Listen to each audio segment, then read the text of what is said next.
How's it going, gamer? You got hands here, and today in Dauntless we're going over Riftstalkers Hammer Iceborne build. This is a really dope build. As you can see, it is super strong, and man, it heals you like really good, y'all. This build, I soloed this heroic behemoth in less than 2 minutes, so it is an effective build, and it definitely will work in many areas. For an Iceborne build, this packs some really good damage. We're rocking Overpower, Rage, and even Berserker.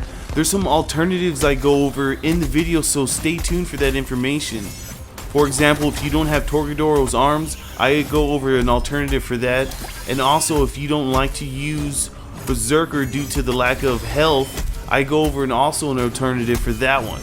Hey gamer, if you like this video and you want to see more, please don't hesitate to hit that subscribe button and hit that bell for notifications. And hey, it would be dope if you could share this link with your friends and let them know what I got going on here. So turn on your system, grab your hammer, and let's get ready.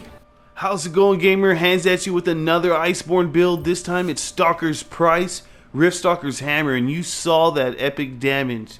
And the reason we love these weapons is because they got Wild Frenzy on them, and after a chance of dealing damage, it generates shadow orbs that do some nice damage stacks. So this is a really dope weapon. So what you're going to do is put another Wild Frenzy cell on there and a conduit cell. For your special and your mod, use whatever is most favorite or whatever your playstyle is.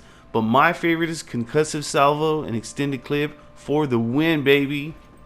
The headpiece, that Shroud's head that has a Rage, and we're going to put a Discipline cell. And for the chest, that's Boreas's chest that has a Rage in it, we're going to put an Iceborne cell in there.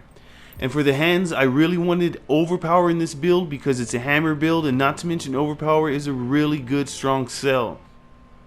If you don't have Torgadoro's arms, you can definitely use Nasher's grips, and that has a Rage Hunter, and you can put another Rage Hunter cell in there so you can still maintain some damage. But Overpower is really nice. For the feet, that's Boreas's feet, and it has another Iceborne in there, so that puts us at +6. And we're going to put a Berserker cell for even further damage. This is a pretty good, decent, strong damage build, even though it has Iceborne. If you can't handle having so little health because of this Berserker cell, and let's say you're newer or you like to dodge or waste a lot of stamina, I would suggest Adrenaline cell. Adrenaline is pretty nice because, for an example, if you do use all your stamina, you'll be doing 10% extra damage.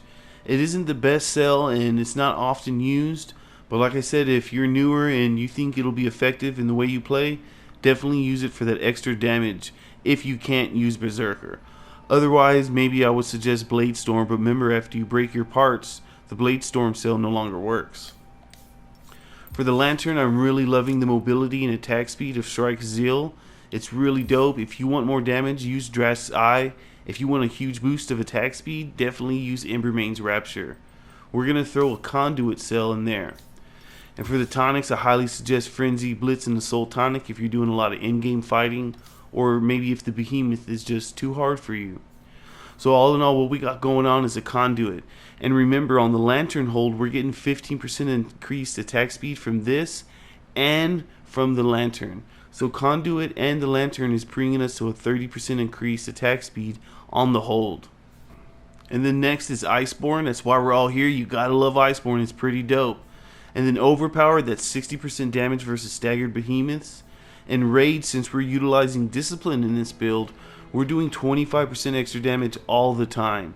And same thing for Wild Frenzy. That's a 20% increased attack speed all the time.